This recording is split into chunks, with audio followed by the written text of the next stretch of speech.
नमस्कार मित्रों, आप सभी का स्वागत है भाई। एक बार फिर से आप सभी को बता दूं कि आप सभी सीटेट की तैयारी कर रहे होंगे। काफ़ी बच्चे ऐसे भी इस वीडियो को देख रहे होंगे जिन बच्चों ने काफ़ी बार एग्ज़ाम दिया होगा और एग्ज़ाम जो है वो क्वालीफाई नहीं हो पाया होगा।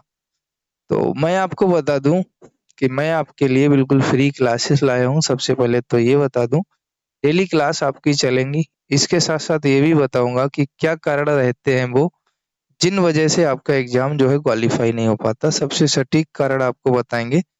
दूसरी चीज़ ये भी बता दें किसी भी एग्जाम्स की तैयारी करने के लिए भाई पढ़ाई करना बहुत ज़रूरी होता है। बिना पढ़े बिना पढ़े आप कुछ नहीं कर सकते, सीधी-सी बात है। तो अब हम लोग जानेंगे यहाँ पर आपको क्या करना रहेगा। देखो, अगर आप सीटेट को पास करना चाहते हैं, पिछले 3-4 सालों में हमने 3-4 बार पास किया, लेकिन पहली बार हमारा भी सीटेट जो था वो फेल हो गया। स्पष्ट सी बात बताऊँ, क्योंकि डीएलएड कर रहा था 2017 बैच और 2017 में ही प्रथम सेमेस्टर में था, हमने फॉर्म डाल दिया था। तो तब नहीं जानता था कि सीटेट आखिर होता ही क्या है, एडमिशन ही लिया था, फॉर्म आ गए थे, फॉर्म डाल दिया था, पेपर दे आया था बिना कुछ पढ़े लिखे। बात 75-76 नंबर के आसपास आए थे। मतलब बिल्कुल पढ़ा ही नहीं और जानता तक नहीं था कि कौन-कौन सब्जेक्ट आते, ये भी नहीं जानता था कौन-सा पोर्शन करना, कौन-सा नहीं करना। ऐसे ही चला गया था पेपर देखने की वजह से कि आखिर पेपर कैसा आएगा और कितने नंबर आएँगे, एक भी दिन बिना पढ़े। तो आपको मैं बताऊँगा, इसके बाद मैंने जितनी बार दिया हर बार पास हुआ। दूसरी बार जब दिया था तब 119 नंबर आए थे, एक बार और दिया था जब 128 या 29 की तरफ आए थे, एक बार और दिया था 136 नंबर आए। तो यहाँ पर हम आपको सारी चीज़ें बताएँगे कि आप किस प्रकार से पढ़ाई करें, क्या करें। चलिए, देखो सबसे पहले तो बात ये होती है, जैसे जो आप लोग सीटेट की तैयारी कर रहे हैं, ठीक है? सीटेट तैयारी कर रहे हैं आप लोग 2024 के लिए, जुलाई के लिए, तो सबसे ज़रूरी बात तो ये सीटेट में कितने सब्जेक्ट रहते हैं। तो आपको मैं बता दूँ, नंबर 1 सब्जेक्ट आपका सीडीपी, नंबर 2 आपका हिंदी, नंबर 3 आपका मैथ, नंबर 4 आपका ईवीएस और नंबर 5 आपका इंग्लिश या संस्कृत में से एक। ये आप अपनी भाषा के अनुसार जो भी चयन करते हैं, इंग्लिश या संस्कृत में से आपका एक रहता है। जो भी इंग्लिश चयन करता है या संस्कृत चयन करता है, इसके 2-2 पार्ट होते हैं। मतलब टोटली ये 30 नंबर का होता है। टोटल कितने अंक के? 30-30 अंक के ये होते हैं। कितने-कितने अंक के? 30-30 के। लेकिन 2-2 पार्ट आप कर दीजिए, 15 pedagogy, 15 syllabus, 15 pedagogy, 15 syllabus, 15 pedagogy, 15 syllabus और 15 पेडागोजी, 15 सिलेबस और इसमें भी 15 पेडागोजी, 15 सिलेबस, सेम इंग्लिश में भी। कई लोग इसमें 30 ही पेडागोजी के मानते हैं, पर हम ऐसा नहीं मानते, क्योंकि भाई 15 प्रश्न ऐसे आते हैं, पूछा जाता है कि निम्नलिखित में से कौन-सा सिद्धांत जीन पियाजे का है या कोहलर का है, तो ये हम पेडागोजी से जुड़ा नहीं मान सकते, इसको हम सिलेबस से मान सकते हैं, जो साइकोलॉजी की पुस्तक है ना? उसको मान सकते हैं। तो ऐसे ही कथन, सिद्धांत, ये सारी चीज़ें पूछी जाती हैं, तो ये सिलेबस से हो गई 15 पेडागोजी की, यानी कि अगर आप पाएँगे तो 15 पन्ना 75 लगभग पेडागोजी, 75 हम आपके सिलेबस मानते हैं। कई लोग ये भी कह देते हैं कि 90 पेडागोजी, ये भी जोड़ लेते हैं। ये आप में से ये इसमें जो 30 प्रश्न है, 15 पेडागोजी, 15 आपको याद ही करने पड़ेंगे। किसने कौन-सा सिद्धांत दिया, किसने कौन से नियम बताए, तो 15 सिलेबस हो गया। ठीक है? ये आपका जो रेशियो रहता है, हम मानते हैं कि 75-75 का रहता है और ये जो 75 नंबर ये वाले रहते हैं, ये आप अगर थोड़ा-सा भी चीज़ें तैयार कर लें, ये 75 नंबर हो जाते हैं। इन माइनस मार्किंग होता नहीं है, 75 आपने वो किए, अगर इसमें से आप 20 या 25 नंबर भी कर देते ना, 50 गलत कर देंगे ना, तब भी अगर 70 इधर रहेंगे, 25 इधर रहेंगे, तब भी आपके 95। हम कहते हैं कि आपने इधर 70 भी नहीं कर पाए, 65 ही कर पाए और 25 इधर हो गए, तब भी आपके 90 हो गए, पास हो जाता है। लेकिन अब करना क्या है, वो सारी चीज़ें आप लोग जानेंगे। देखो, एक चीज़ आपको याद रखना पड़ेगा, नंबर 1 सबसे पहले आपको हर चीज़ को बेसिक से पढ़ना पड़ेगा। बेसिक से पढ़ने के लिए सबसे बेस्ट आपका क्या रहेगा, एनसीईआरटी। चाहे आप हिंदी पढ़ें, चाहे आप मैथ पढ़ें, चाहे आप ईवीएस पढ़ें, चाहे आप संस्कृत या इंग्लिश पढ़ें। लेकिन एनसीईआरटी बहुत मेन होता है आपके लिए। आप कहेंगे सर हमारे पास एनसीईआरटी का बुक नहीं है, तो हमारे चैनल पर आपको क्लासेस दी जाएँगी, इस चैनल को सब्सक्राइब करके रखिए। पहली चीज। ठीक है, जब भी कोई क्लासेस आए, जब भी कोई वीडियो आए, आपको देखना रहेगा, बिल्कुल फ्री आपका सारी चीजें प्रोवाइड कराऊंगा। और अपने दोस्तों को भी आप सभी को बता देना है। टेलीग्राम का लिंक है डिस्क्रिप्शन में, हमारे प्रूव कर एग्जाम्स के नाम से प्ले स्टोर पर ऐप है, उसका लिंक है, उसको डाउनलोड रजिस्टर करके रखिए, वहां पर पीडीएफ वगैरह मिल जाएगा। ठीक है, अब देखो इसके बाद एनसीईआरटी के बाद आपको क्या पढ़ना है, ये कुछ चीजें हैं, इनको तो आप पढ़ ही लेना एक बार। आरटीई अधिनियम पढ़ने हैं, इसके साथ साथ आपको एनसीएफ पढ़ना है। क्या पढ़ना है? एनसीएफ पढ़ना है। एनसीएफ 2005 या 2009, मतलब आपको कोई एक ही एनसीएफ नहीं पढ़ना है, इसलिए मैंने आपको लिख दिया है किसी भी सन का एनसीएफ हो, कोई भी आरटीई अधिनियम जो भी आए, शिक्षा सुधार अधिनियम जितने भी आए, वो आपको सारे ही पढ़ने हैं। तो आरटीई पढ़ना है, एनसीएफ पढ़ना है, एनसीईआरटी पढ़ना है। ठीक है, दूसरी चीज, जो हिंदी में 15 क्वेश्चन ये रहेंगे और संस्कृत के 15 क्वेश्चन, 15 15 30। इसके लिए आपको ग्रामर भी पढ़ना पड़ेगा। क्या पढ़ना पड़ेगा? व्याकरण भी आपको पढ़ना पड़ेगा। और इस व्याकरण को पढ़ने से आप ओनली हिंदी में ही नहीं सही करेंगे, हिंदी को तो 15 करेंगे, संस्कृत के 15 में से 10 प्लस प्रश्न आप हिंदी व्याकरण पढ़ के ही सही कर लेंगे, गारंटी है इस बात की।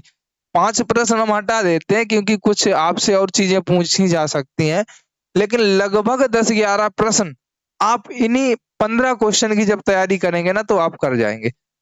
तो कहीं ना कहीं आपको ये सारी चीजें एकदम डीपली पढ़ना है। अभी तो आपको ईवीएस में तो कुछ बताए नहीं, आपको भी यही सारी चीजें बताएं जो आपको डीपली पढ़नी है। ठीक है, आप चाहे तो कहीं नोट कर लीजिएगा इतनी चीज। इसके बाद में अगली बात आपको अगर मैं बताऊं, आपने पॉजिटिव और निगेटिव वर्णों को देखा ही होगा। अगर नहीं देखा है, सीटेट पहली बार दे रहे हैं तो हम आपको बताएंगे, लेकिन एक चीज बता रहे हैं, अगला पॉइंट जो रहेगा पॉजिटिव निगेटिव का, क्या रहेगा? आपको सर पॉजिटिव निगेटिव भी देखने हैं और इनको पढ़ना भी है। जितनी चीज बता दें कहीं नोट कर लेना, और उतना ही पढ़ के अगर पेपर दे देंगे जाके, 100+1% हम श्योर है कि आप पास हो जाएंगे। पॉजिटिव नेगेटिव के बाद सर बात आती है, जब आप पॉजिटिव नेगेटिव भी पढ़ लेंगे, फिर आप कहेंगे सर क्या करना है। एक चीज और बताऊं, ईबीएस की अगर मैं बात करूं, ईबीएस में आपको क्या मोटा मोटा देखना है, राष्ट्रीय उद्यान देखने हैं। क्या देखना है? राष्ट्रीय उद्यान देखने हैं। इसके बाद में झील देखनी है। इसके बाद में भोजन देखना है, कहाँ का क्या भोजन है, कहाँ का क्या पकवान है ना। इसके बाद में नाच देखना है, मतलब डांस, जिसको हम डांस कह सकते हैं। क्या कह सकते हैं? डांस। कहाँ का कौन सा डांस है, कहाँ का कौन सा भोजन है, मतलब कहाँ पर क्या खाया जाता है, कहाँ पर कौन सी झील है, कहाँ पर कौन सा राष्ट्रीय उद्यान है। इसके साथ साथ आप ये भी देखेंगे पक्षियों से जुड़ा हुआ चीजें, जानवरों से जुड़ी हुई चीजें। आप कहेंगे सर पक्षियों से जुड़ी हुई कैसी? हम आपसे कहेंगे सर पक्षियों से जुड़ी हुई ऐसे कि कौवा कहाँ पर घोंसला बनाता है, कोयल घोंसला बनाती है या नहीं बनाती है ना। तीतर कहाँ पे, शकरखोरा कहाँ पे, बीवर पक्षी कैसा घोंसला बनाता है। इस प्रकार से आपको पक्षियों के बारे में, जानवरों के बारे में भी देखना है ना। कौन सा जानवर होता है जो मनुष्य से 4 गुना तेज देख लेता है, कौन सा जानवर दूसरे जानवरों के महक से या मूत्र की महक से पहचान लेता है कि यहाँ कोई दूसरा जानवर आया था। इस प्रकार से जानवरों के बारे में भी जानना है, पक्षियों के बारे में भी जानना है, डांस जानना है, भोजन जानना है, झील जाननी है, राष्ट्रीय उद्यान जानना है, रोग जानने हैं, विटामिन एवं रोग। ठीक है, रोग और विटामिन, विटामिन एवं रोग जानने हैं आपको। ठीक है, इसके साथ साथ आपको और भी चीजें मैं आपको बताता हूँ। इतनी चीजें तो आपको जाननी ही जाननी है। इसके बाद आइए, भारत देश का जो नक्शा है, यहाँ पर नक्शा नहीं लिखेंगे, मैं मैप लिखता हूँ। मैप में जितने, मैप को आपको पूर्णतया जानना है कुल मिला के, ये सारी चीजें, जैसे दिल्ली जो है किन दो राज्य, दिल्ली की सीमा किन राज्यों से लगती है, या उत्तर प्रदेश की सीमा निम्नलिखित में से किन राज्यों से लगती है, ऐसे प्रश्न आपसे पूछा जाएगा। तमिलनाडु जो है वो किन सीमा, या समुद्र से सटे हुए राज्य भारत के कौन से है ना, या कौन सा भारत का राज्य राष्ट्रीय सॉरी इंटरनेशनल सीमा बनाता है। इस प्रकार से आपको ये सारी चीजों को पढ़ना है जो हमने यहाँ पर बताए। ईबीएस में ज्यादा कुछ आप नहीं पढ़ेंगे, और जो चीजें होंगी हम आपको पढ़ाएंगे भी। ठीक है, इसी प्रकार से अगर हम लोग चले, संस्कृत को तो आप पॉजिटिव नेगेटिव टैग वर्ड से ही कर सकते हैं। कुल मिला के कहने का ये हुआ मेरा मतलब कि आपको स्मार्ट स्टडी करना है। कैसे करना है वो हम आपको बता रहे हैं। एनसीईआरटी की अगर आपके पास बुक नहीं है तो एनसीईआरटी की बुक लीजिएगा, ठीक है। इसके बाद में मैं आपको बताऊं, इसके अलावा आप लोग अच्छे से इस चीज को पढ़िएगा जिससे कि कोई दिक्कत ना हो। एक बुक आती है एग्जाम कार्ड की, है ना, आर.एस. अग्रवाल की, उस बुक को ले लीजिएगा सीटेट की, वो एनसीईआरटी पर आधारित है पुस्तक। उसको अगर आप पढ़ेंगे तब भी आपको कोई दिक्कत नहीं होगी, सारी चीजें उसमें एक तरफ से दी गई हैं जिसका लिंक हम आपको डिस्क्रिप्शन में लगा देंगे। तो आप लोग अगर अच्छे से चीजों को पढ़ते हुए चलेंगे, देखो बिना पढ़े कोई एग्जाम पास नहीं होता, हर चीज के लिए पढ़ना होता है। दूसरी चीज, आप लोगों को बेसिक से चीजें पढ़ने की जरूरत है, पूरा सिलेबस कंप्लीट करने की जरूरत है। अगर सिलेबस कंप्लीट नहीं होगा तो फिर आप लोग परीक्षा में अच्छे अंक नहीं ला सकते, सीधी सी बात है। तो आप क्या करते हैं, वही प्रैक्टिस करते रहते हैं। मान लो आपने प्रैक्टिस किया, चलो हम मान लेते हैं आप प्रैक्टिस कर रहे हैं, प्रैक्टिस में क्या होता है, वही लिमिटेड 1000 क्वेश्चन लौट पाउट होते रहते हैं, लिमिटेड। तो क्या उन्हीं से क्वेश्चन आ जाते हैं? नहीं आते हैं। अगर आपने जितना समय 1000 क्वेश्चन को करने में अपना गवाया, उतने समय में सबसे पहले आप अगर संपूर्ण सिलेबस कंप्लीट कर देते ना, तो फिर आपका क्या होता, अच्छे से सारी चीजें तैयार होती। जब आप संपूर्ण सिलेबस कंप्लीट कर लेते ना, तो आप जो ये 1000 प्रश्न आपने पढ़े हैं ना, ये इसमें से 10 20 50 प्रश्नों के आपको उत्तर पता थे, बाद बाकी जिस टीचर से पढ़े उसने बताए। लेकिन अगर आप एक बार सिलेबस कंप्लीट कर लेते हैं तो जीवन पर्यंत आप ये 1000 प्रश्न अपनी मर्जी से कर देंगे। वैसे आपसे अगर क्वेश्चन कराए जा रहे होंगे तो जहां तक है कि आपके गलत निकलते होंगे, टीचर ही आंसर बताता होगा, तब आपको पता चलता होगा।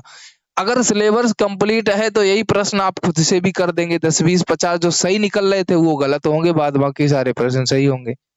तो कहने का तात्पर्य है, अगर आप तैयारी अच्छे से करना चाहते हैं तो सबसे पहले सिलेबस को कंप्लीट करें। गारंटी है दोस्त कि आपके अच्छे अंक आएंगे, और हमारे इस चैनल पर आपको बिल्कुल फ्री ऑफ कॉस्ट पढ़ाया जाएगा। आप सभी लोग पढ़ने आइएगा। अगर आप लोग कंटिन्यू रहेंगे, आपको अच्छे से पढ़ाया जाएगा, तो सीधी सी बात है कि आपके नंबर भी आएंगे। ठीक है, चलता हूँ, मिलूंगा नेक्स्ट वीडियो में, तब तक के लिए सभी को जय हिंद, वंदे मातरम।